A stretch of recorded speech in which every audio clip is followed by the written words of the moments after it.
We've been discussing the 9 levels of meditation. Here we go. Shibani, Jambash, Shukchen the King, Nikten the Jokpate. So the fourth stage, the fourth level of meditation is called maintaining the mind tightly on the object. Jambash Shukchen the King.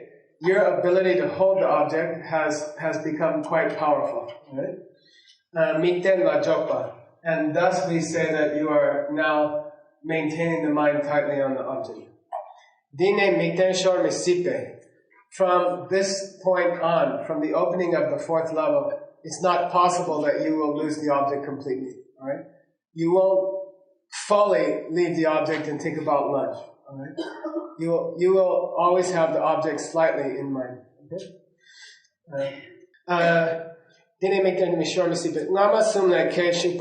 And this is what differentiates step 4 from the first 3. At the first 3, you can still lose the object completely. At number 4, you won't be losing the object completely.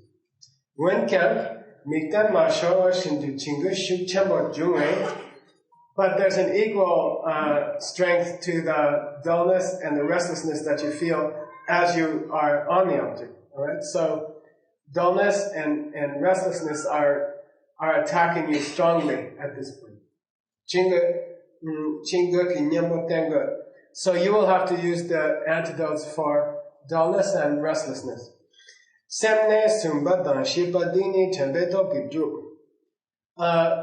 Level 3 and level 4 are achieved through a strength of the ability to hold on to the object. We call awareness, right? Dine narsan be mitar temba narsan ba'am. Narsan, it's a rare Tibetan word. If you see it up there, narsan somewhere. So dine narsanba means full grown. It refers to people who are grown up. So at this point, he says, your ability to hold the object is grown up. You're not like a kid anymore. You have a grown up ability to hold the object. Narsan ba'am. Or we can say, Chembeto zobayin. Or we can say, your capacity to hold the object is complete or full in its power. Ngapani. So now we're on to the 5th level of meditation called controlling the mind. And again, the great blessing of this presentation of 11 levels of meditation is that you know where you are. At any given day, you know how far you are along in your own meditation. You can say, I've reached level 4, I've reached level 3. If it's still possible for you to start thinking about lunch during a meditation session, you haven't gotten to level 4. Right? Okay. Sorry. Okay. Ngabani, shive kapsu sem nam du chakpe. Dear Chingwa Chamanyan Chewe, Sheshin Toptenkene, Shibe Kapsu, during the 4th stage, the previous stage, Sem Nangu Du Trakpa, you were able to draw the mind in, right? Drawing the mind in is a concept in Buddhist study of the mind. It happens, for example, when you fall asleep. When you fall asleep, the mind withdraws, pratyahara, right? Your mind withdraws from the outer objects of sense and gathers into the inside of the mind. So at stage 4, there's that same gathering in of the mind. It's a pratyahara, withdrawal of the mind from the outside world. But dudchakpa means you go too far. You go too far in withdrawing the mind from the outer world. Di chewa charma nyen chewe, which makes it very fertile ground for subtle dullness. Right? You overdo the withdrawal of the mind from outer objects, and that makes you very susceptible to subtle dullness. Sheshin Totenke. So what state of mind do you think you would have to crank up at level 5? Yeah, the watcher mind, Shishin, okay? You would have to crank up the part of your mind which is watching the rest of your mind. Okay? has to be cranked up. You no longer have to worry about what we call awareness or the ability to hold on to the object. That's fully developed, that's grown up. But now, because you're on the object and you're tending to move too much to the inside, too much withdrawal, there's a danger of subtle dullness. And then you have to put watchdog mind at the back of your head to watch out for subtle dullness. Te chara chete Tingin zinki yenden samne sem seng tut. You have to set, chara is a very rare word, those of you who care about Tibetan. Chara, say chara. Sopa. These are synonyms. Okay? Sopa means spy, like a military spy. The great Geshe name is Sopa, okay? I mean, Tibetans always wince when people call him Geshe Sopa or Sopa Rinpoche. You know, they're like, he's not a spy. It's Sopa. Okay, so that's Sopa, which is patience. Sopa means a spy. Chara is an old word for a Sopa. All right, so you should put the spy camera going in the back of your head. This area is under surveillance. All right. I saw these signs recently. Okay. Charachete. It's cheaper than buying cameras. You just put the signs up. De charachete. We did that in the Dime business. Tingin zinki yenden samne sen sengte. So you think about and you do sengte. Do you remember sengte from the other day? What's sengte? You uplift the mind, okay? You uplift the mind by thinking of something cool, all right? I think about the last award I got, and like everybody has their own sanctum. Something that would make you kind of perk up, all right? Something nice that will make your mind perk up. He suggests thinking about how cool it's going to be when you become a great meditator, all right? If you need to perk up your mind a little bit, by thinking about how cool it's going to be when you become a good meditator.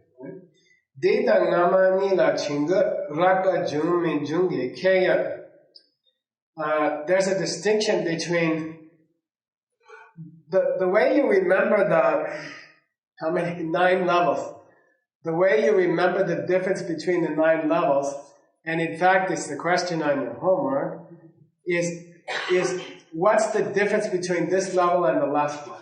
You see, just give yourself a self-exam. If you know why each level is different from the one before, then that defines the levels. You see, so he says on level 5, there's a difference between the 3 and 4 and 5, because at 5 you don't get obvious dullness and restlessness, right? You don't get obvious forms of that, which implies that at the previous 2 levels, you did, okay? And that's what distinguishes level, what are we on? 5 from 4 and 3, all right? Now, Trupa, level number 6.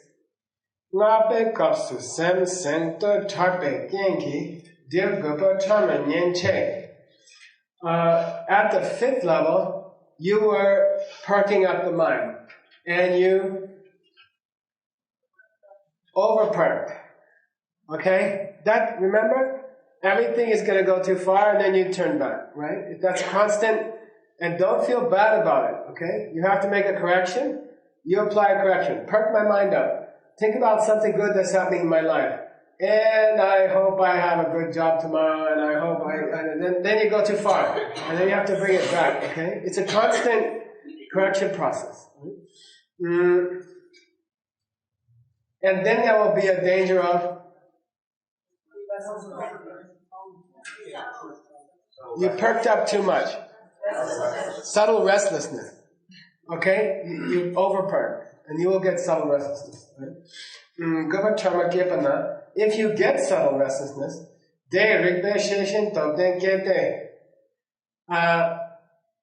first, before you fix it, you have to detect it. right? With the spy mind, right? With the spy camera. Gapa Chama Lang Kin Tene Go Go. Then you can stop it by considering how bad it's going to mess up your meditation. Right? Probably it will lead to gross restlessness, which means that you'll just get off the object and you'll drop down below level number 4. Okay? Alright? If subtle restlessness gets out of hand at level 6, there's a danger you could flunk back to 3rd grade. Alright? Okay. Go good. Just thinking about that is supposed to be enough to bring you down. Okay. And then you don't have subtle restlessness anymore. Alright. Nama le dikap chingwa chama nyenchewa mebe kiya.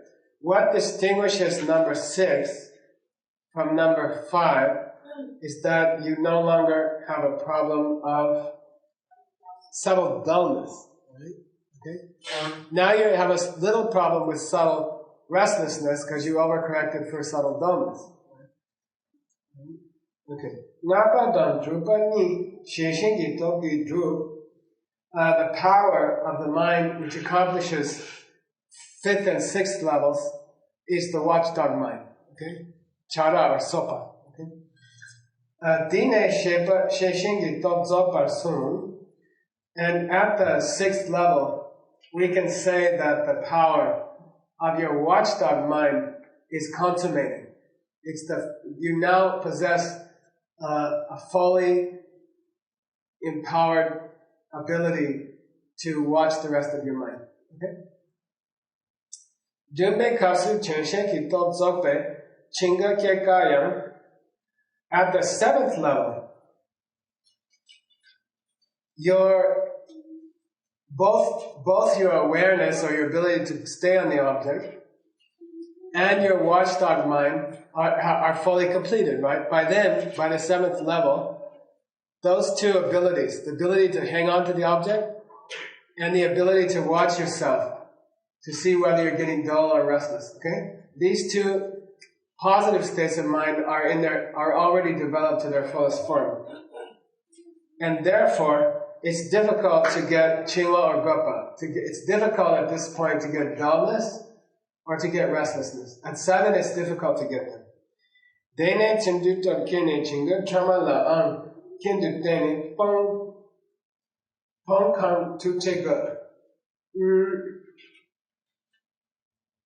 Now you have to make some kind of subtle efforts. You have to keep trying to perfect things. Right?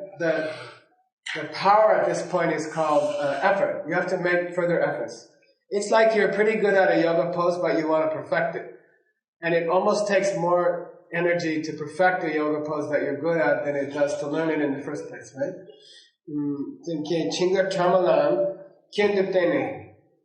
You have to be in a state of mind where even a very brief, subtle form of dullness or restlessness is not acceptable to you. Okay? It's like a person who got really good at yoga.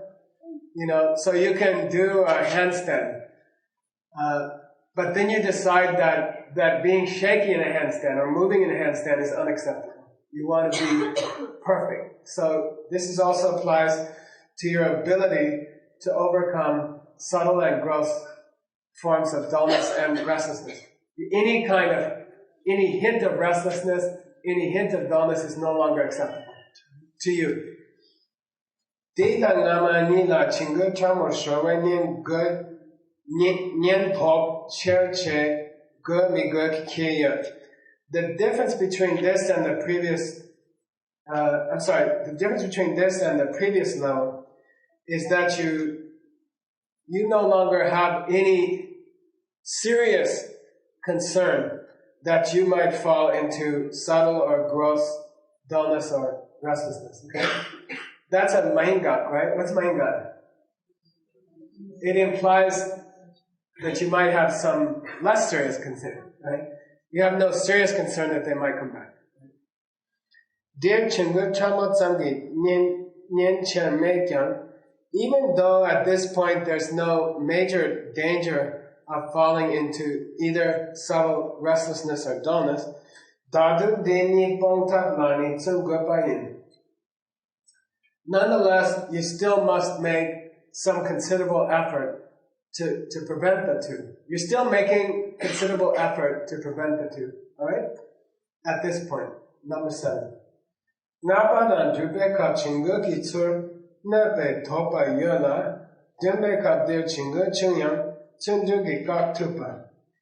At the 5th and 6th levels, you can have some worries that dullness and restlessness are going to attack you. Alright? You can have some worries. But La Dumbekab Dir Chinga Chungyang Tsunjuki Kak Tupa. At the 7th level, if you just make a little bit of effort, you can stop them. Alright? With a slight effort, you can stop them. By the 7th level. Kak Tupa Chinga Kitsur Padu Kercha Minu. So there will be no major interruptions of the flow of meditation by this point, by dullness and restlessness. By the 7th level, there are no longer any serious interruptions. Semne sumbane dumbe parki ngapa dir tingen zen she cheyang chinga soki padu chepe chechin jope yijeki kabien. They define everything from the 3rd level up to the 5th level as being, you are in a state of meditative concentration. The majority of time, you're in a state of meditative concentration. But you will be interrupted constantly by dullness and restlessness, okay? So you are in meditation, you are in deep meditation, but from the 3rd level up to the 7th level, up through the 7th level, it feels like you're getting interrupted all the time, alright? So the feeling inside the mind as if is like, I don't know. It's like you're working on your computer, but somebody's interrupting you from time to time. Alright? Like you have a flow of concentration on your computer. You're writing a translation, okay? And then from time to time, somebody interrupts you. So the feeling inside the mind from the 3rd level to the 7th level is one of being interrupted from time to time by dullness or restlessness. Gebe kapsuni. So now we're up to stage 8. Alright? At level 8,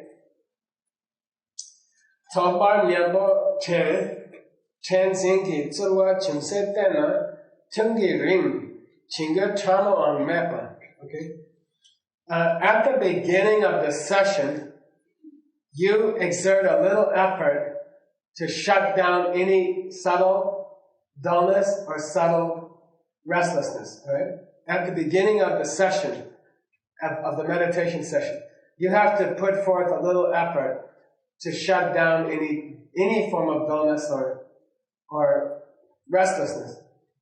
And then Tungi ring means for the length of the whole session, they don't come back. So it takes some effort at the beginning to correct the car to the middle, and then you just let go of the steering wheel. And it's gone cruise control. Alright? And there's no more effort needed to stay there. You put up a little bit of effort forth at the beginning at level 8, and then the whole session goes smooth without any dullness or restlessness.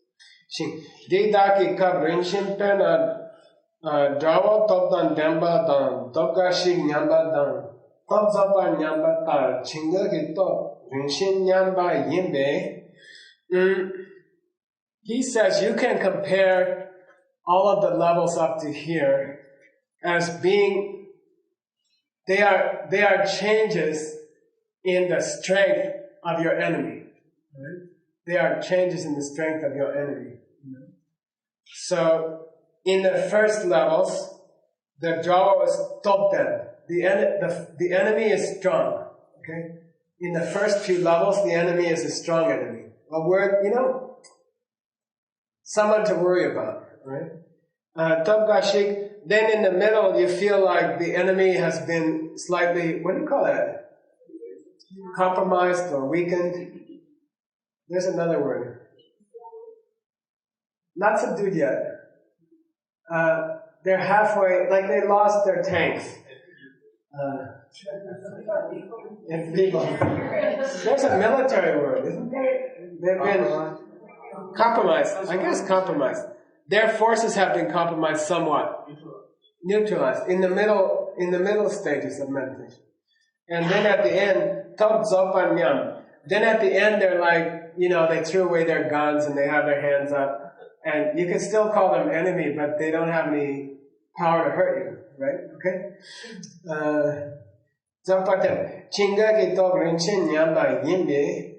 The power of the dullness and the power of the restlessness have been lost. They can't touch you anymore. They become, there's a word.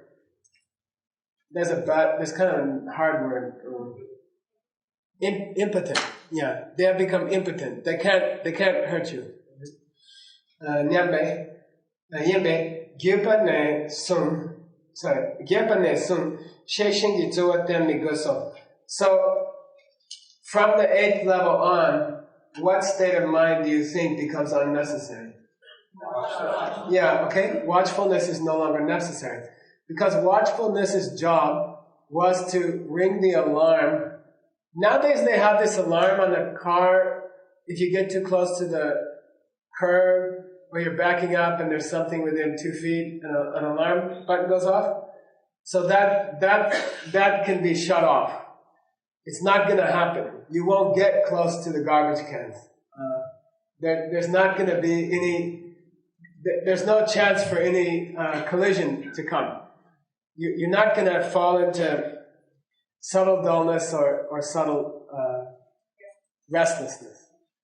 And that's the point at which they say, Lurab Gomra. What's that? Yeah, the best meditation is the best letting go. That's the point at which you can say, okay, just draw it. The thing's off.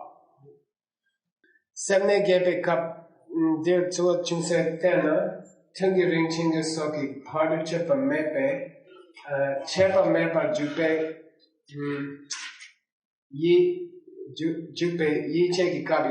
this is called the level at which you are in the flow and there's no more interruptions. Okay, so there's not a possibility of interrupt. Like you're just working on your computer and there's no possibility of someone calling you on the phone or some, nobody's going to talk to you. You're on a flow and there will be no interruptions. The feeling of the meditation at that point is like, nobody's going to be interrupting me for the next half hour. I really like airplanes.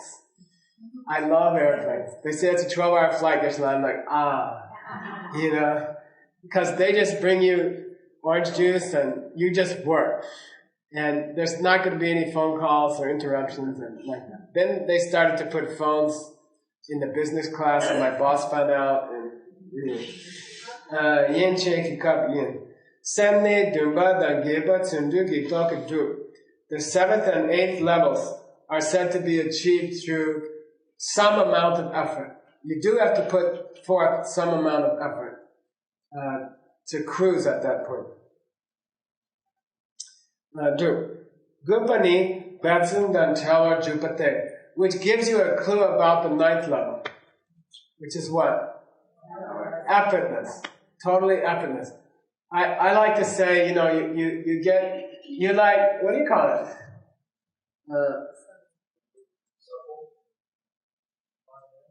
What do you call it when a child is like? Yeah, you fidget. You fidget down on your cushion, You do this chicken, I don't know, there must be a dance. And then you sit down and you like, in that, and you get your hand, and then you go like this, right? And then, boom, when the hands hit the knees, you're in. You're in your deep meditation. The hands hit the knees, you see, without even having to think. There isn't even the effort it takes to think I'm going to meditate. Or, you let me collect my thoughts. You know, or let me watch my breath, or something like that. You don't need any of it. Your hands hit your knees, and you're there. You're already there. It's a beautiful feeling, right?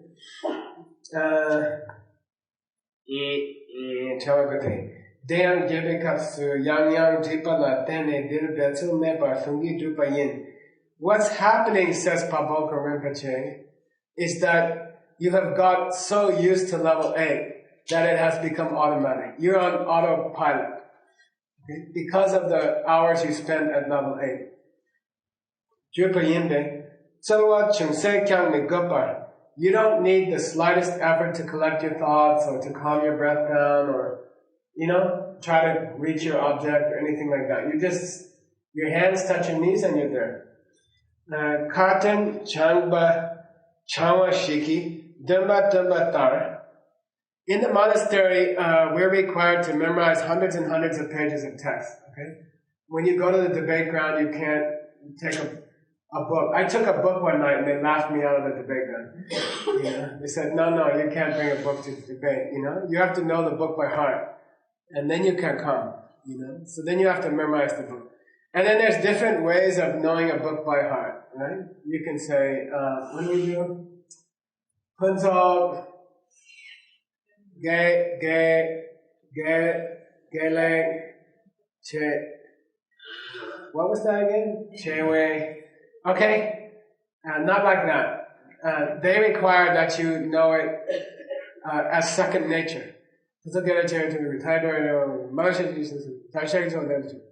what else do you want? Like that. It has to be totally, what do you call it? Reflexive. It has to be a reflex. Like to pull out a quotation in a debate, it has to be reflex. No pausing. So Pabongka Rinpoche is comparing a person who's reached level 9 to a person who's memorized the text flawlessly and reflexively. They just spout it. They don't stop to think about it. Right? Things in the shilki juk means you just glide in. Shilki, say a shilki, you just glide. Dani, yeah, it's like silky, but it's shilki. Okay, probably it's a loan word. Dani dosam se chikpe chine jun jetumbayin. This is a single pointed state of mind. Dosam. What's dapa? What's the? What's dapa? What's the come? Desire. What's the come? Desire realm. Okay, the lowest realm. There are 3 realms of existence. We are in the desire realm, which is so called because people are mostly thinking about food or sex. Okay, most of people's efforts in this realm is directed towards food or sex. So it's called the desire realm. Then there are higher realms. There are worlds that we don't see where the beings are very happy temporarily, called form realm. They're very beautiful. It's like go to some expensive resort in Phoenix, right? And people are like walking around in nice clothes and jewelry, and all they have to worry about is, you know, is the limo gonna be in front when I get out of the restaurant? And that's like a form realm. Then there's a formless realm where you don't even have a body anymore, and you're just hanging out in a blissful state of mind. And these are temporary paradises, okay? Each of those 3 realms is reached by a different state of mind. To get to the desire realm, you have to be doing emails most of the day. Alright? In this life. Then when you die, you will go to the desire realm. Okay? Because your mind will be busy. And that, when you die, in a state of mind where you've had email stuff all day for, 10 years or something. If you suddenly get hit by a car, that will throw you into the desire realm. If you meditate most of the day, or you meditate a lot, or you're in a 3-year retreat, and your compost toilet eats you, or something, I don't know. Okay, but anyway, it'll probably happen to somebody. Then Then you go to the form realm. You see, your mind goes to this Phoenix resort state of being. Okay, it's temporary. We consider it an obstacle. But you feel very happy. Okay, that realm after you die can only be reached by a person who has spent most of their time meditating in this life. Okay, so the number of people in the world who go to that realm there's only a couple. Okay. Then formless realm means they've been in meditation almost all day, in deep meditation. And then if they die, they go to a thing called the formless realm. Okay? So the reason I'm mentioning that is that different levels of meditation, different depths of meditation are sometimes named by where you go if you suddenly die doing it. All right? So desire realm meditation means a meditation which was not so good, and if you died doing it, you would be born in the desire realm. Form realm meditation means if you died doing it, you would end up in a form realm in your next life. So when I say form realm meditation, does that mean you're doing it in the form realm? No, it means you are in such a deep state of concentration that if you were to die that week, you would be reborn in a form. So you have to learn that. You have to know that. There are 4 form realm meditations. There are 4 formless realm meditations. Why did it come up here? He said level 9 is a de sem tse chikpa. It's a de kam gi sem. It's a desire realm state of mind which is single pointed. Right? It's a desire realm state of mind which is single pointed. To see emptiness directly, which is the purpose of this whole exercise, your mind must already be into form realm meditation. Say samten, tangbu, nirdo, micho, me. It's a specific sliver of the meditational spectrum that you have to be in to see emptiness directly. Our whole exercise of meditating is to get our mind into that small sliver of the whole spectrum of meditation. And in that sliver, you're able to see emptiness directly. Okay? It happens to be the very, very first brushes of a form realm meditation. Okay? If you get to the point that you need to get to see emptiness directly, and you died suddenly in that moment, you would be born in a form realm. Okay? It's a samtenki, samten. Dumbo means the first form realm level. Okay?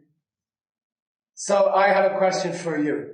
He just called, he says, Beni Dösen. He just called the 9th level of meditation a desire realm state of mind. Single pointed, but desire realm. Is it enough to see emptiness? No. So could it be shamatha? No. It's not. Okay? Level 9 is not enough. Okay? Level 9 is not the state of mind you need to see emptiness directly. It's not good enough. Okay? The point at which you put your palms on your knees and you're into deep meditation immediately, with no effort at all, is not good enough. Alright? If you want to be depressed. Okay. Shine Je Tumba Yin. Shine Jetumba. Jetumba means getting hot. Okay? It's approximate. It's approximate shamatha, but not real shamatha. It's like right up there close to shamatha. Jetumba means really, really close. But not no cigar? Close but no cigar. Okay. Gupa di yonsu jibe toki du. You get to level 9 through a power called high familiarity at level 8. Okay? So by doing level 8 over and over again, you get to level 9. Dedaki dambu kap namto ngosembe nyam dang. Nike kap namto re nyaso e nyam. Sumbe kap namto tan chepe nyam chung. Then he compares, he's saying, as you pass through the 9 levels, you will get sort of a feeling. What's it feel like to pass through the 9 levels? Number 1, in the first couple stages, you feel like you're just getting to know your enemy. Okay? You're just getting to know your enemy. You become able to tell you're having dullness. Okay? It's cool, right? Like, in the first part of your meditation career, the only accomplishment you can claim is that you know when you have dullness. Okay? Or you know when you're restless. That's all. And that's a big progress. That's big progress. To know you're distracted is big progress.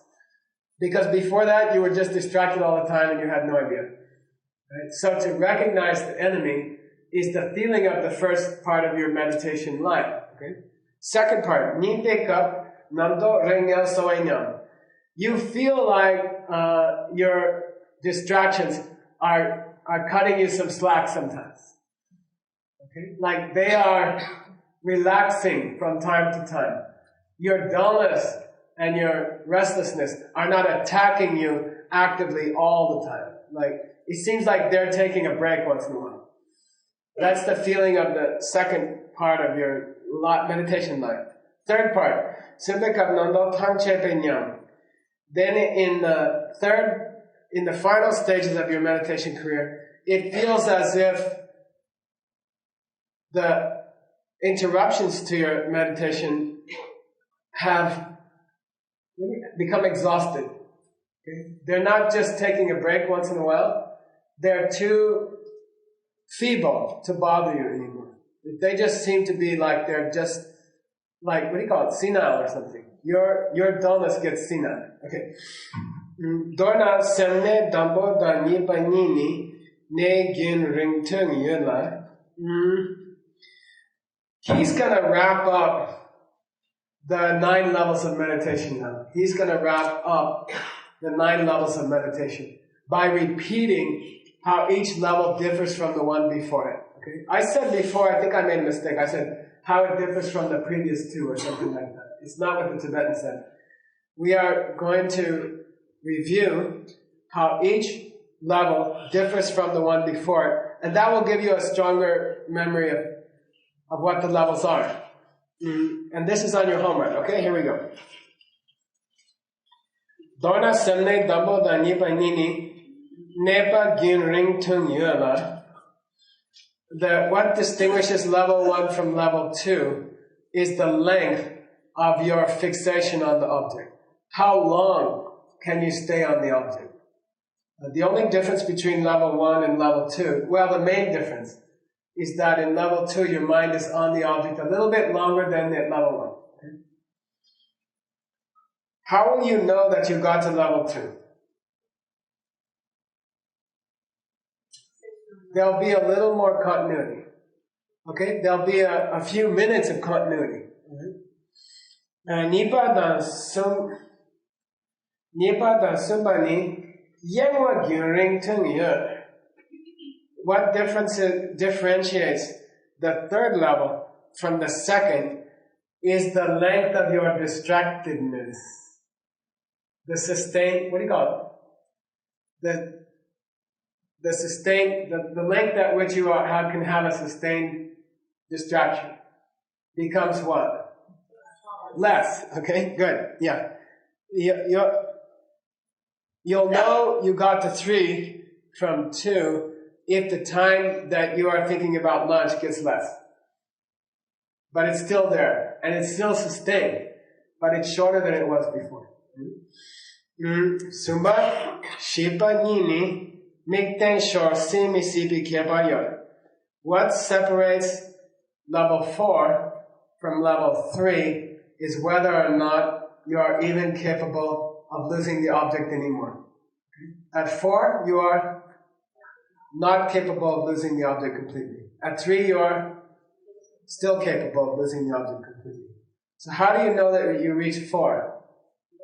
Yeah, you don't lose the object. When you don't lose the object anymore, when it becomes impossible for you to lose the object during the meditation session, you have reached level 4. Shiva da ngabani, chiwa raba kemi ke.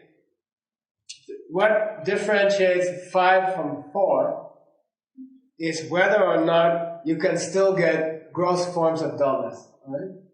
If you can honestly say, I don't get gross forms of dullness. And how did he describe gross forms of dullness? Like you feel like you're going to fall asleep. You feel heavy. The mind and body feel heavy and you feel like you could fall asleep. If you reach a stage in your meditations where you never ever feel like you're going to fall asleep, okay? Then you have reached level 5. Okay.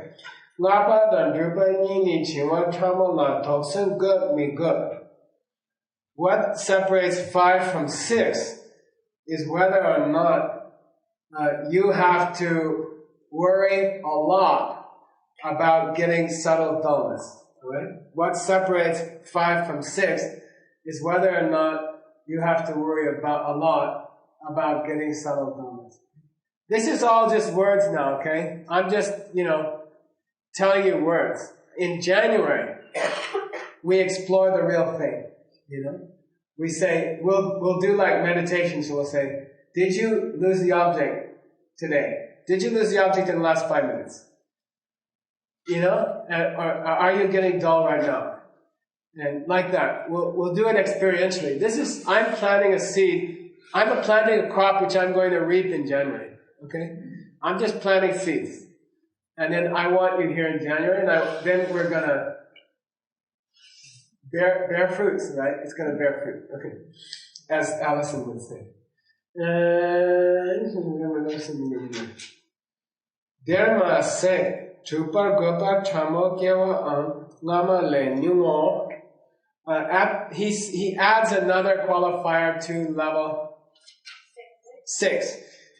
You will also get less subtle restlessness than you got before.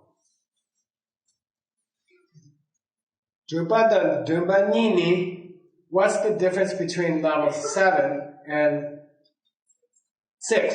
Okay.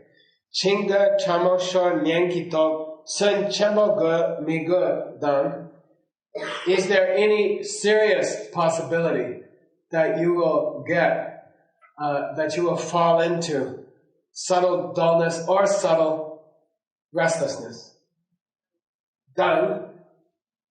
Okay, by the way, I'm a little bit dissatisfied with that, right? I mean, if you look at the difference between 6 and 5 and 7 and 6, the difference between his descriptions is not so clear. He's going to come back later and he's aware of that, alright? Just so you know.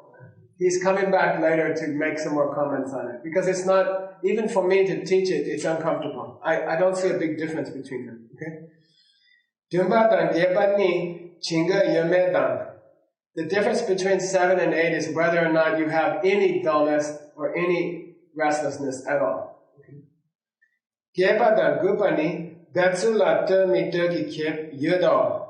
The difference between 8 and 9 is, you know what? Do you have to make the slightest effort to go into deep meditation? Do you even have to collect your thoughts? Do you have to say, I'm going to meditate now? Like that. No, you just boom, you're in. All right?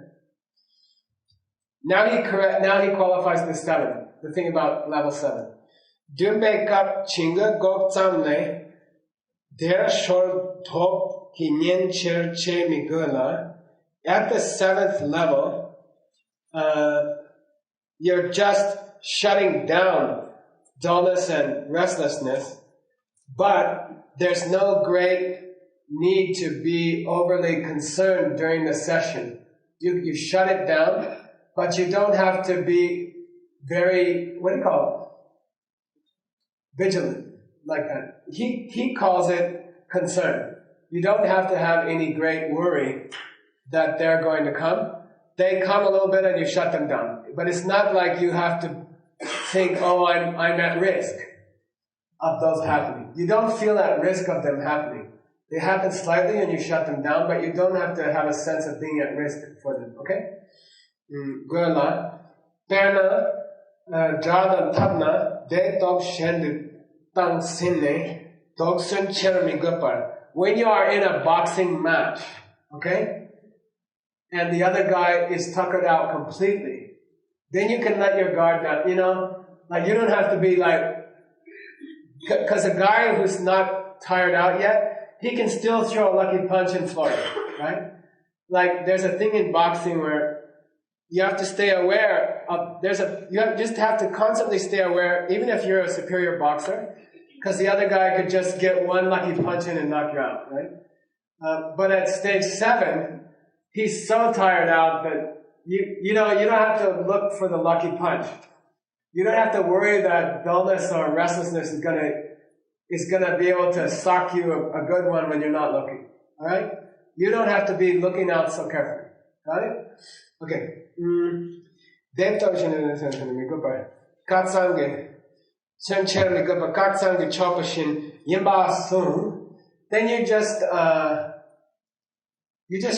you just stop them. You punch them. You know, if the guy makes some kind of you know, he's totally exhausted. You've got him beat, and he's like, he goes back for a punch, and then you just, you know, like it's no big match at that point. You know, if he decides to try to throw a punch, he's going to be really small, you know, and then you just go, you know, like that. No great need to be very vigilant about a powerful punch being thrown at you by dullness or restlessness. Right. That would be a good place to stop in the text and give you a break, but I don't care. This is cool. Those of you who have purchased the English translation of the book, which is well done, all right? We're not trying to make money. We're just, we've got it on consignment and we're selling it to you for what we buy it, I think, right? So we're not making a penny on it. It's good to have the book, okay? It's good to take the book home with you and have it. If you get the book, be aware that everything we've done in the whole week is a single day from Pabongka Rinpoche's teaching. Okay? That was day 21 out of 24. Alright? Like, he was moving. Alright? No, they had 12, 14-hour sessions. You know, and they're brutal. Especially if they have to pee-pee. Okay. So now we're on day 22. We are starting day 22 of the record of Pabongka Rinpoche's teaching by Shinjang Rinpoche, the tutor of the current Dalai Lama, and my Heart Lama's Heart Lama. Okay, here we go. GK do Dalnen Dawa Drape Sule. He started his talks with announcements, and then somebody hit you up for some project or some money, and then he quoted Master Chandrakirti. Okay, he quotes Master Chandrakirti because in day 22 he's going to move from what to what? He's going to finish how to meditate deeply, and then he's going to tell you how to use that meditation, how to apply that meditation. What are you going to use that meditation for? Okay. Kunzab deni shoyang kapo gingyo pe ngambe gyapo deni kewo ngamba yi dundu dane gewe nungi shutop ki gyawe yundun gyatsa taro chodun ro. This is a famous quotation, okay? A bird needs 2 wings, okay? A bird needs 2 wings. Shokyang means wide-spreading, powerful wings. Karpo means they are wide-spreading wings, you know, like the kind the angel wraps around you from the back. Ge gyurpe, they are spread wide. And those are, he calls them, let me get it straight, he calls them the apparent and the real. The apparent and the real. And he doesn't say anything more about them. Ngambe gyabo, deni kewo ngambai. Thus does the king of all geese fly ahead of the flock of the other geese, meaning bodhisattvas. Dundu dane, he or she flies at the front of the V, right? And dane, gewe lungi shuktopki, and with the power of their goodness, They travel to the other side of the vast ocean of the qualities of an enlightened being. Meaning they gather into themselves all the qualities of an enlightened being. They go from, what's that place? Starts with the Venice beach to Osaka. Okay? They cross the ocean. Meaning they collect all the vast good qualities of an enlightened being.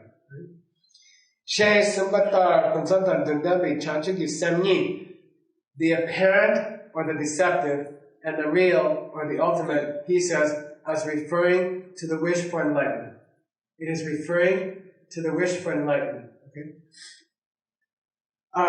A wish that all living creatures in many worlds, all worlds, could become enlightened and escape their suffering, we call the deceptive form or the apparent form of their wish for enlightenment. Right?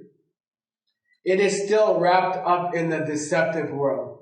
Right? It is still on the level of the world around us, which is fooling us. Right?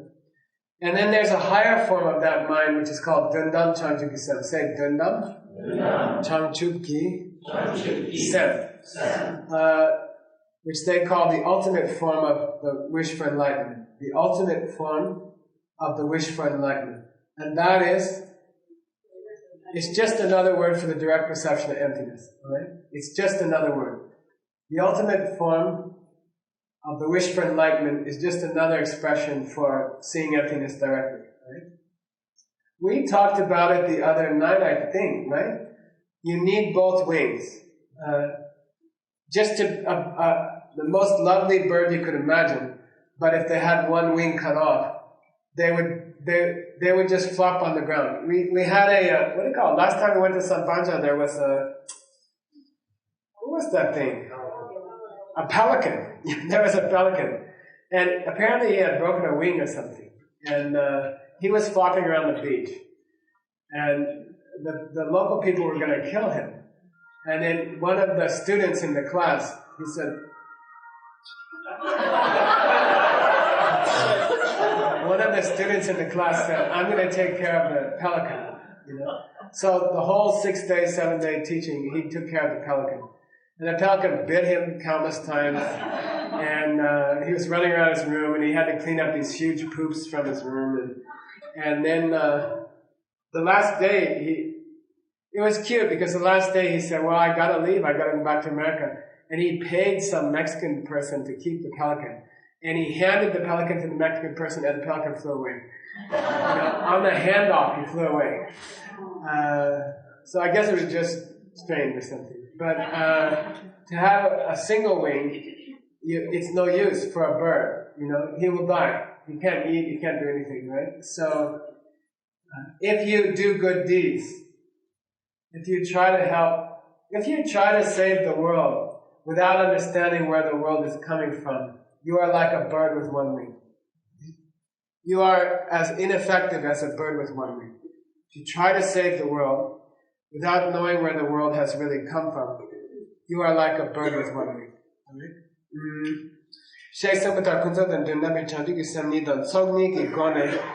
You can also read this two wings as sunam. You know, we say sunam yashi nature way dabakunito basha. The two kinds of collections of good karma. Okay? One which is a collection of merit and a collection of wisdom.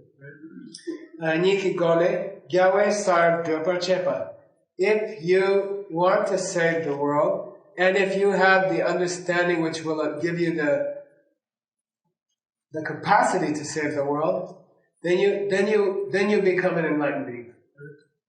Both wings. Dedabetsu tu gupa soki sungshe ranga mundur chushe dordu dan. Then Pabongka Rinpoche, because he was starting a new day of his teaching, he reviewed the need for learning, formal instruction in these things. He reviewed the need to study. He reviewed the need to do the preliminary practices, which you will learn, okay? This book is one of the best books ever written on the preliminary practices. How to prepare the mind for meditation. Che Dordur, he gave a summary of what he had taught in the previous days. And he brought everybody up on the outline, how far they had gone in the steps to enlightenment. Oh, we covered that, we covered that, we covered that, we covered that. Shinela Lotsuki Tsoktemba Nga Am Duktan, Dutsu Muki, Nipa Nga Nyambo Duche Getensudan. He reviewed the conditions that you would have to gather together to start your study of Shamatha, your practice of Shamatha. Dutsu Muki, and he said you could call it either 5 or 6 conditions. Is that correct? He said you could call it either 5 or 6 conditions. Is that correct? Yeah, because there's 6, but there's 5 in the first. We all right? Am I right? Say yes. You can go on. Okay. You'll have a 3-year retreat to work it out. Jutsu Murki, then he went into the actual details about how to reach Shamatha, as opposed to the conditions you have to get ready before you sit down. He described to us once again the 5 problems and the 8 fixes for them. Then he described how you go through 9 levels as you go through the process of applying the 8 antidotes to the 5 problems. Good? Are we alright? Kyashe Nam means he repeated these subjects for us. He repeated those instructions for us. So you'll get used to this later, okay? There are 5 problems. There are 8 antidotes for them. There are 9 levels of concentration meditation that you go through. And now he's going to talk about, he's just summarizing, okay? 6 powers or 6 forces that support moving through the 11 levels. It's 9 levels, sorry. There are 6 powers that you're using, forces. You get to the first of the 9 levels through the power of tupa. Tupa means formal education in how to meditate. Right? Hearing from your lama the instructions for how to meditate, so that the force that you use to get to level number 1 is just education, spiritual education in how to meditate. Okay?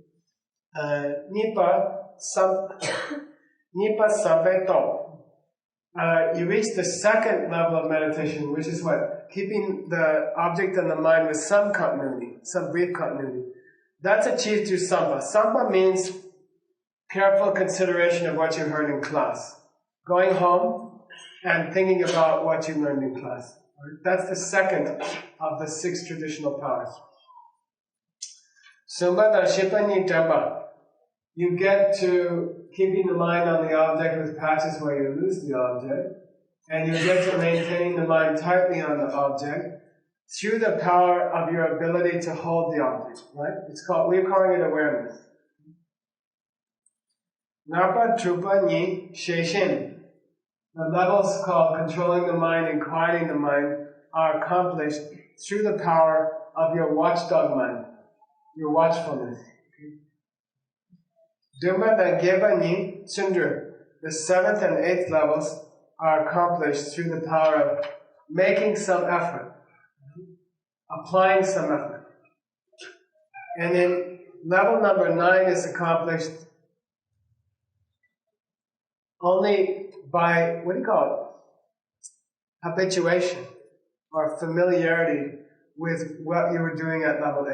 Right? Getting used to level 8 takes you to level 9.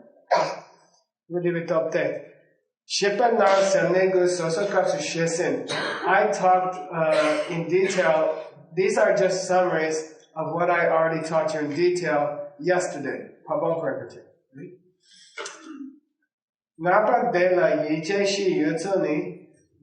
Then there are 4 sorts of modes in which the mind goes through these levels. Right? These are called the four modes of the mind. Semne Damboni Junde Jupadam. In the first two of the 9 levels, they are accomplished through some kind of purposeful concentration of the mind. It feels like purposeful concentration of the mind. Pabongka Chechin Jupa. Level 3 to level 7, right? 3, 4, 5, 6, 7. 5 intermediate stages, from 3 to 7, including 7. They feel like you're flowing, but with interruptions. They feel like flow, but with interruptions. Like you keep getting phone calls when you're trying to talk to somebody or something like that. Which is, what do you call it? It's debilitating, right? It's exhausting. You're trying to concentrate and someone's interrupting you. That's the level 3 to level 7 is unpleasant in that sense. Your meditation is, somebody's constantly, what do you call it? Tapping you on the shoulder and getting you drowsy or getting you distracted. Right? Gepani, soda chepa mepa jupa.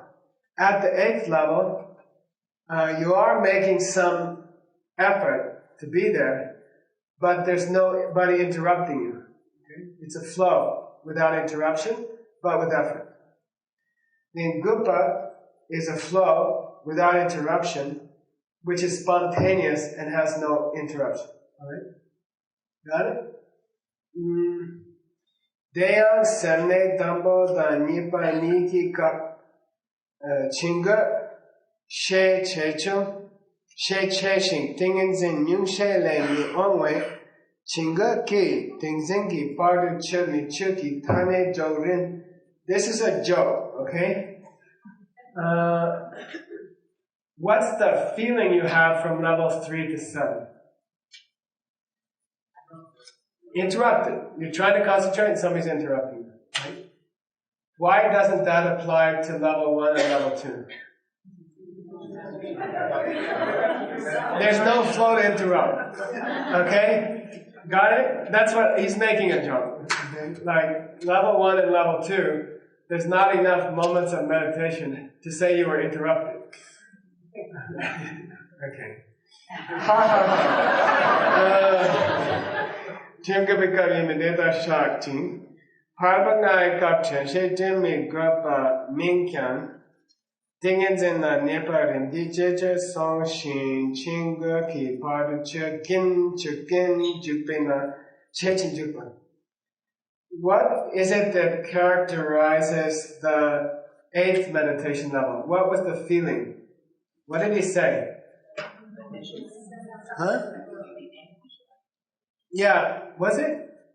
Oh, no, I'm sorry. How did he describe the first 2 levels? What did he say the feeling was? You had to concentrate. You had to focus. You had to gather your thoughts. You feel like you have to gather your thoughts. Like you want to make a call, an important call. You have to call British Airways today, or you're calling Argentina for an interview. And you don't just pick up the phone. You sit there for a few minutes and you think about what you're going to say and like that. You gather your thoughts. Okay? Is it the case that from level 3 to level 7 you never gather your thoughts? Right. So the question comes, why didn't we call that gathering your thoughts also? Why did we call level 3 to level 7? You're trying to concentrate and you keep getting interrupted. Got it? He's going both ways. Is it the case that you don't have any dullness and restlessness at the first 2 levels? It's not the case. But they are defined as interruptions to a flow of meditation. And there's no flow of meditation in the first 2 levels. It's not that you don't have them. It's just that you have so little meditation we can't say it's interrupted by them. Right? Then the opposite is also true. It's not that you don't gather your thoughts at levels 3 through 7. You do. As you do at levels 1 and 2. But why? Sheikh Migupa Mingyan, Tingin Zen na Nepa Rendi Jeche Songshin, Chinga ki Padu Chicken Jupena, Chechin Jupa. It's just that you do have a flow of meditation in levels 3 to 7, and you are check in. Say check in. It's not chicken. Okay? Chicken means, those of you who are learning Tibetan, K-Y-I-N, kin, repeated means constantly. Okay? Chicken. He's always doing that. Chicken. Che means to do, right? Chicken. He keeps doing that. It's sort of a bothered tone. Chicken. They are interrupting. Chicken. They keep bugging you. They keep interrupting. So we call levels 3 to 7, the feeling of them is that you have a flow, but someone keeps interrupting you. And it's exhausting. Gebe kap tungi gor nimba bezo chungse na tene chinga ki machepa tung kyongbe cheme jupa. The feeling at number 8 is that you are engaging in the object with no interruptions. You have a flow with no interruptions. Tung kyong means you can maintain the entire session without an interruption. And you are not interrupted by dullness and restlessness. Gupatsu medu mikpa jokpe shungi drupa jukpa. The feeling at the level 9 is called spontaneous engagement in the object. Okay? Just spontaneous meditation. Drupa, shungi drupa, mikpa la jok. Now comes an interesting section, okay? What time we got? I'll start it with you and we probably won't finish it till the evening, alright? Here begins an interesting section. I said that level number 9 was not Shamatha. Level number 9, the highest of these 9 levels, is still not enough to see emptiness. Right? You have to go further. You need level 9 plus enhancements. What do you call it? What do the athletes use if they're not supposed to? Yeah, level 9 with steroids is Shamatha. Alright? So what are the steroids? What do you have to add to level 9 to see emptiness with that state of mind? Okay? What's missing? I mean, that should be rather disturbing, right? Oh, you just took us through like 5 days of these levels, and now you say I get to level 9 and I still can't see emptiness. Right? The mind is still not fit enough to see emptiness at level 9. What else? What more you want from me? What more do you want from me? Shamatha. Semne gupa topne. Once you reach the 9th level, chinga chamodan chawar, you are free of subtle dullness and subtle restlessness. Tingin zen la beme de yingring ne tupa. You can stay in a deep state of meditation without any kind of, effort, effortlessly. Yunring means for a long time. Okay? Yunring. Na'ang means but. Shine je tumba le min. That's only an approximation of shamatha. It is not actual shamatha. Right? It's only close to shamatha, but it's not real shamatha.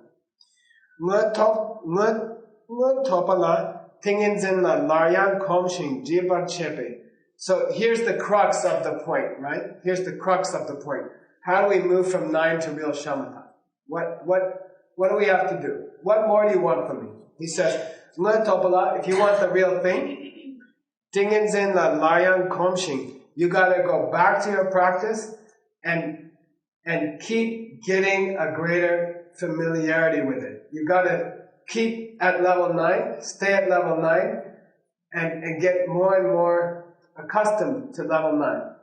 Fluent in number 9. Okay? Di parchepe lusem Shinjang gade kepa chen topga. You need Shinjang. Say Shinjang.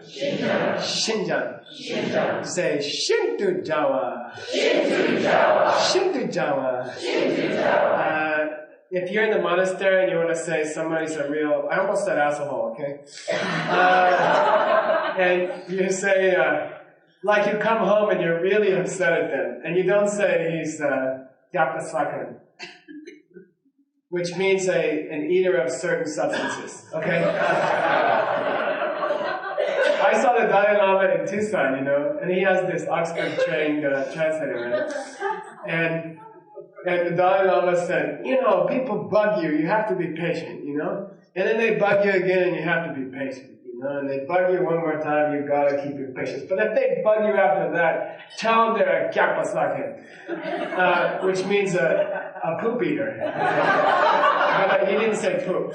And then the translator was like, and then he said, you know, you can try to repeat your patience and then you can express your displeasure.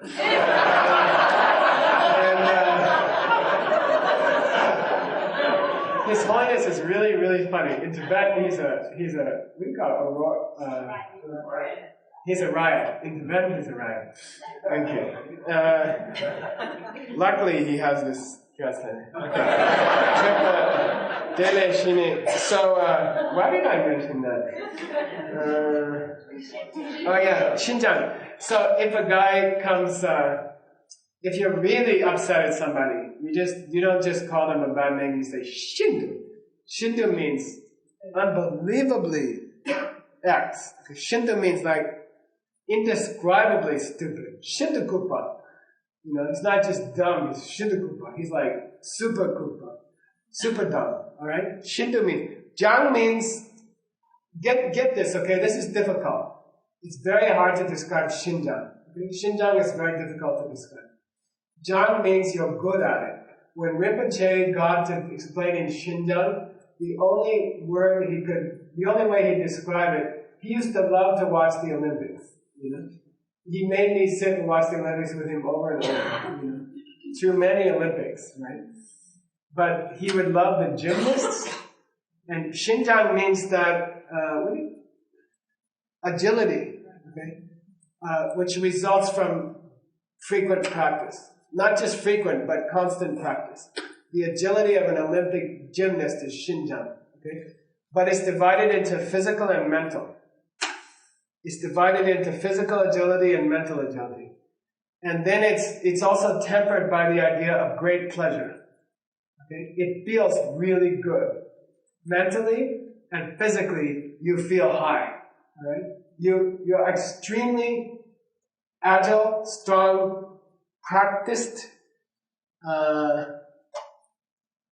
very good at what you do, extremely good at meditating. Right? And then you get this kind of pleasure. It feels good, like someone who's really good at yoga. Then you get into a pose and listening to Lady Ruth do yoga is funny, because she's constantly going, you know, she gets into a really hard pose, and she's like, you know, like she's having, you know, really good time in the pose, okay? So, it's the same with meditation. What will take you from level 9 to Shamatha is an intense pleasure, physical and mental, in the process of meditation. And it can only come through constant practice. By definition, it is a result of constant, devoted effort to meditate. And then you will reach high levels of pleasure. People who, you know, go to a Dharma Mitra class or something, yoga class, and it's very difficult. But there are some people there, not me, who are really enjoying it. You know, they are really in a zone. You know, like they're having a really good time when he forces them to do strange things, and that's Shinjang. Okay, they're so good at it that the most difficult poses become highly pleasurable to them. So that's Shinjang, and it can be mental, and it's mental and it's bodily. When you sit down to meditate, physically you feel extreme pleasure in your body. Your body is tingling. Your back is just automatically in a groove. You sit down, your knees lay down. Your legs can still fall asleep, okay? There's still some tingling, there's still some problem. But you just feel extremely pleasurable to sit on your meditation cushion. And you feel light as a feather. Your body feels light and extremely strong, and you just attack your meditation. That's Shinjang, physical. Then mentally, you just feel like you are really deeply engrossed in your favorite song. That's one thing to be engrossed, right? It's one thing to be enveloped in your favorite song. It's something else to feel blissful about that. See? You feel blissful while you're engrossed in your favorite song. The concentration, 5 minutes of that concentration is like an hour of sleep. You come out and you feel so refreshed and happy. Okay? It's very, very pleasurable to be able to concentrate. And then when someone's interrupting you, it's almost like someone's depriving you of sleep. You see? There's a resistance to that interruption, as if you were in a deep sleep. You don't want someone to interrupt you. You see what I mean? But once your concentration gets good, the interruption doesn't hurt you. You can sit there if you have really good concentration, someone can interrupt you every 5 minutes and it doesn't really affect you. That's beyond that. Sem Shinjang gawa de kempa chentop gola. You must get to Shinjang. You must get to Shinjang. What are we going to call it? I used to translate it as practiced ease, but that's kind of corny. I don't know. You have to imply that it comes from constant practice. You have to imply that it involves agility, skill, and you have to imply that it involves bliss. So I don't know of a good word. Meditation bliss or something. How about mastery? See, mastery doesn't imply the bliss part. No, let's call it bliss meditation. I don't know. Anyway, Deyang Shinjang Nile, there are two forms of Shinjang. Okay? There are two forms of meditative bliss. Okay? I don't know what you want to call it. Sem Shinjang Len. You get physical and you get mental. Which do you think comes first? They say mental. Okay? He says the mental one comes first. Lunda. Dewa Nile Lu.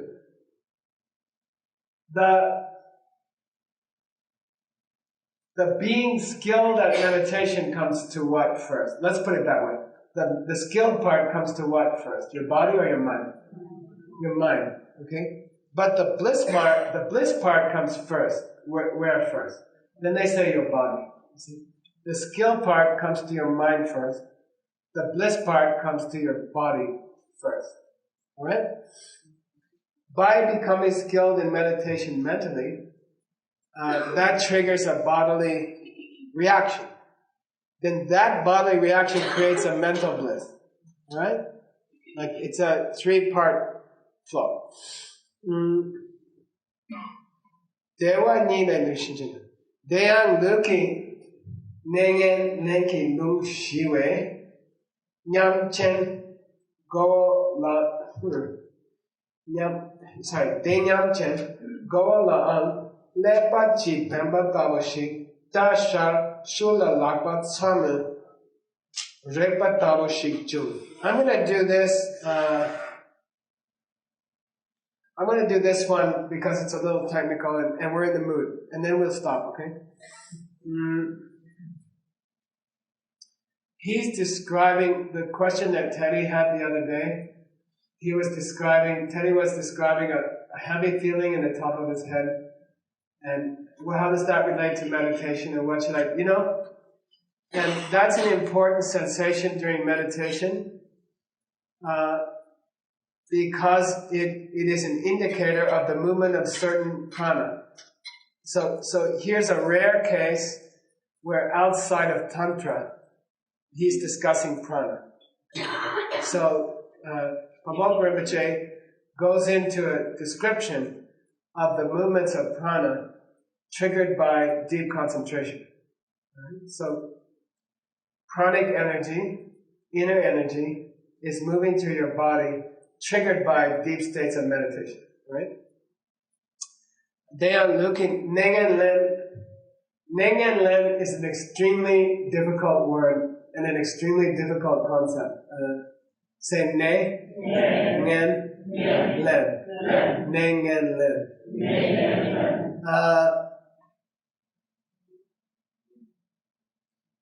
Extremely difficult idea. Okay? It refers to extremely subtle seeds for negative states of mind. That there are even discussions whether arhats still have them. Right? So arhats, someone who's reached nirvana, traditionally is defined as someone who has permanently ended their mental afflictions. They cannot get angry again in their life. It's not possible. Okay? They cannot get jealous again. They cannot have desire again. It's not possible. They have reached nirvana. There are discussions whether or not they still have very, very, very deep seeds for a relapse. And that's called NGAN NGAN LEN. Ne means condition, Ngen means bad, Len means take it. Okay? NGAN LEN means to take on a bad condition, but the whole word refers to extremely subtle and deep-seated seeds that could cause a relapse even in a person who's reached nirvana. Right? So there's discussions about these seeds. Right? And then there are pranas related to those seeds. Right? There are movements of wind in the body which are related to deep-seated, extremely deep-seated tendencies toward negativity, mental or physical. Right? So there are pranas which relate to those seeds that move in the body. NGAN LEN Shiva. At certain states of meditation, the pranas which are related to deep-seated tendencies towards any kind of negativity are blocked by the deep meditation. Deep meditation blocks the movement of prana that is related to deep-seated tendencies toward negativity. Okay?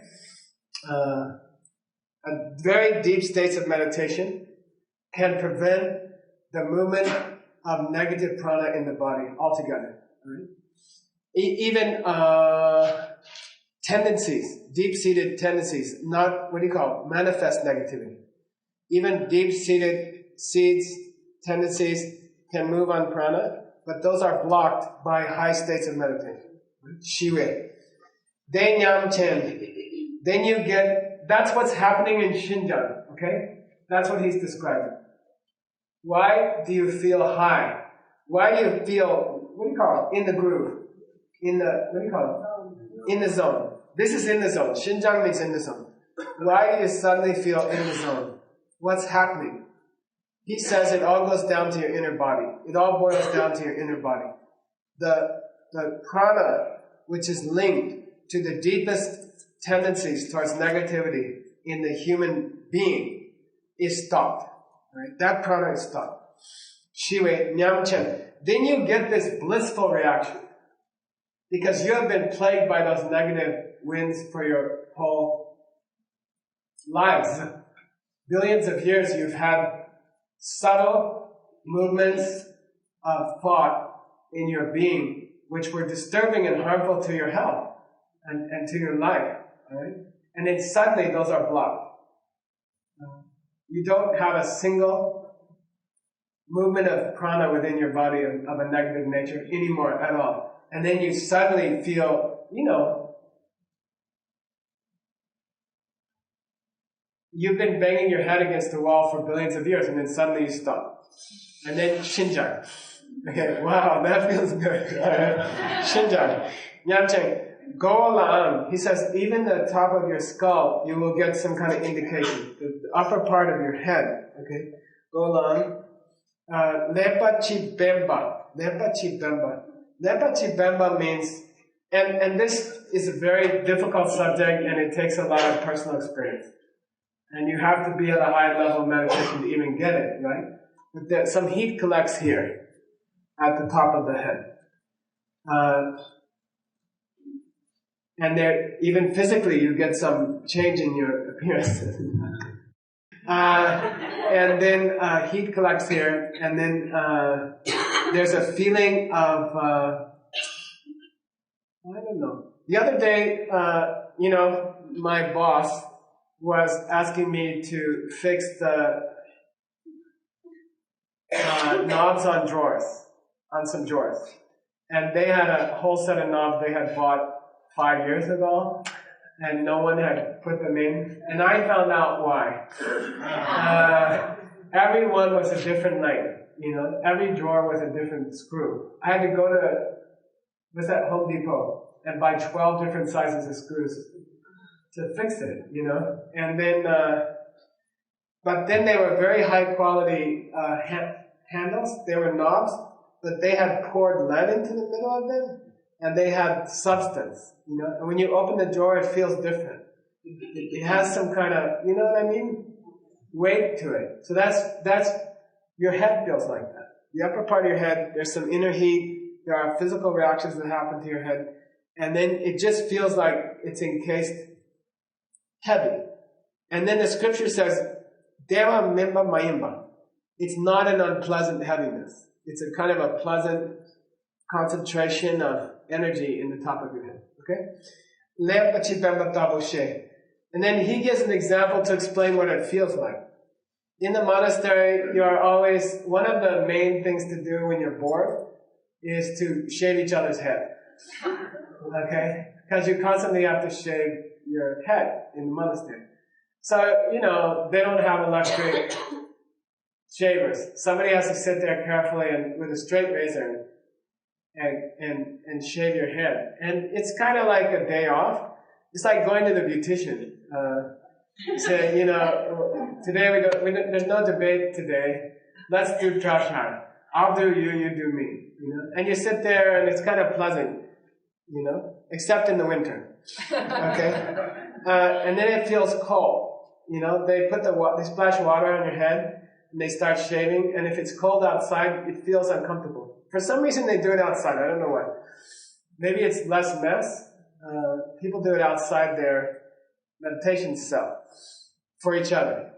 But then sometimes what the guy will do, they'll make a little fire, and the guy will he'll heat his hands, and then he'll shave your head, and he'll keep heating his hands on the fire, and then they go Hua, and you're supposed to go Hua, you know, and then they kind of hold their hands on your head. Sometimes they take a stone, like it looks like lava stone or something, and they heat that in the fire, and then they hold it for a while, and then they put their hands on your head, and it feels like wow, you know, like you get some reaction. Okay, that's how it feels when the prana changes in the upper part of your head through concentrating. Okay, that's what it feels like. Right? Sharla lapat sama repa tabashichun.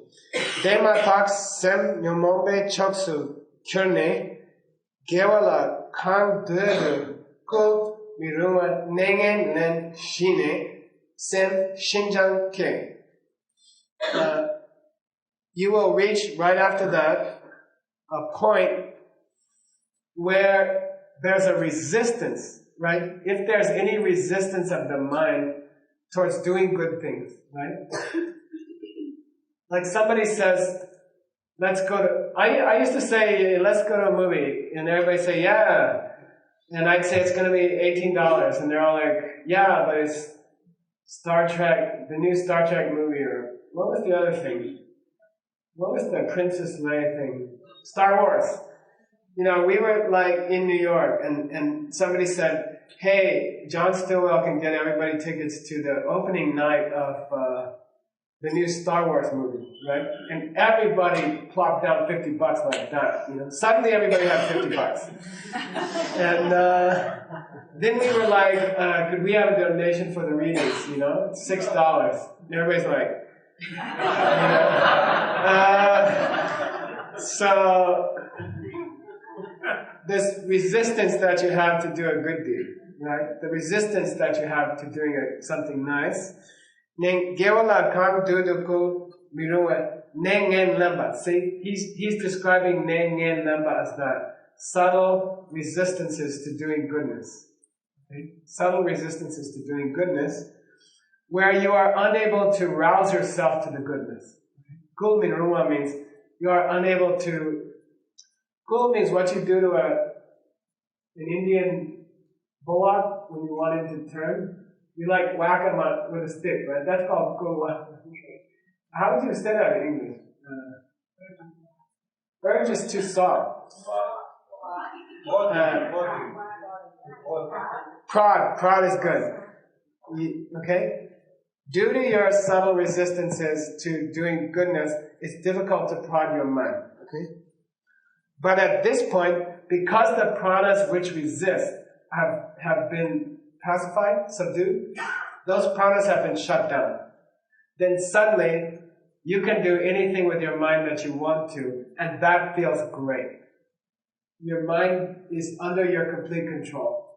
Your mind is your slave, instead of a wild elephant. And it feels good. It feels great. You feel high. Oh, I could do anything. Okay? Shinjang ke, sem Shinjang ke.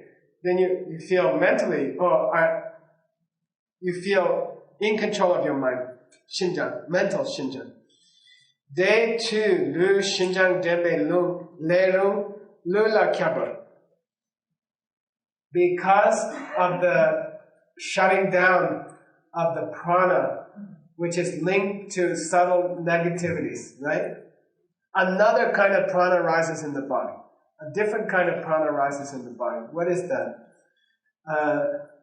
They call it the lerung lung, the lerung wind. Okay, what's lerung usually mean? It means a tantric retreat where you spend 1 month doing mantras, right? It's called a lerung. But what does the word literally mean? It means you are fit to do, like if you're supposed to go play baseball. Somebody said on Saturday we're going to play baseball. You have to be fit. You have to have a glove, you have to have the right shoes, and your body has to be, that you're not going to have a heart attack running down to first base. Okay? So, you work out and you get in shape to play a baseball game, then you are lerung. Lerung means you are in shape to do that thing. Le suruma, fit for work. Le suruma means fit for work. So there are Ne Ngen Len prana, and there's Le Surung prana, Le Rung prana. Okay? Le Rung prana. So a different kind of prana arises in your body, which makes you very fit, strong, clear, excited, engaged, right? That different prana, lula kyap.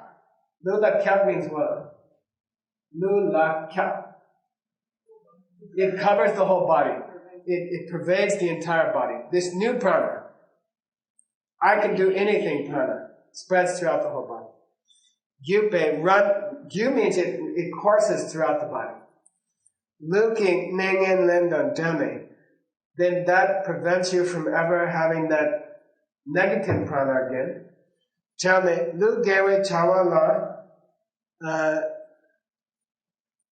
Sernang mepar, jin dudu, I gotta look at something. Yeah. Sernang mepa jin dudu kul nupa. Sernang mepa means, you are happy to undertake any virtuous thing without any, what do you call it? Shumba means, kind of not up for it. Alright? Without being not up for it. Shingjang Shinjang lu Shinjang ke. And then suddenly your body feels like a feather. They say like cotton. Like a wisp of cotton in the wind. Your body feels light. If you do yoga well, you don't have to go crazy. I mean, the point is not that you can do a handstand. The point is that your body feels like a wisp of cotton during deep meditation. And then that's the reason to do yoga, right? So, your body feels light, strong, fit, and you sit down in meditation.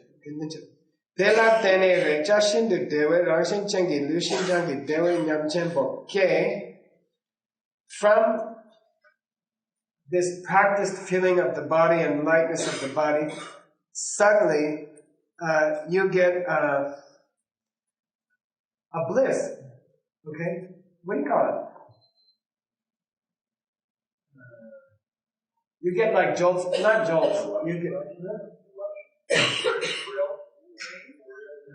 it's like a euphoria, but it's physical. Okay? Yeah, endomorphin rush in the body. Okay? it's not just tingle. It's like a feeling of bliss, ecstatic, physical bliss.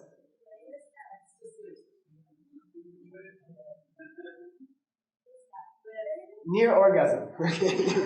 All right. It feels like really light, strong, and turned on the body.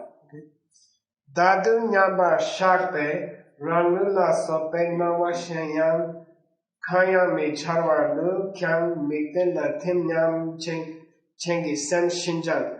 From that you get mental Shinjang, okay, where it feels like you are sinking into the object. So that's the first time he's mentioned that feeling. Somebody mentioned it with their teacher, where you're sinking into the object. You feel like you are lost in the object. And you don't get any other perceptions coming up in your mind. Okay? You're not even aware of your body. You're not even aware of your body. You're not aware of your body anymore. And your mind feels like you have sunk into the object. You don't feel separate from the object anymore.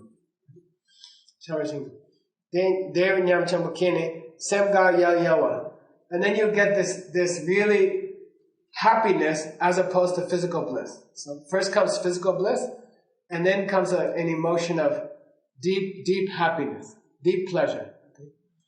We're almost done, okay? I just don't know where to stop in all this pleasure. Maybe we stop there.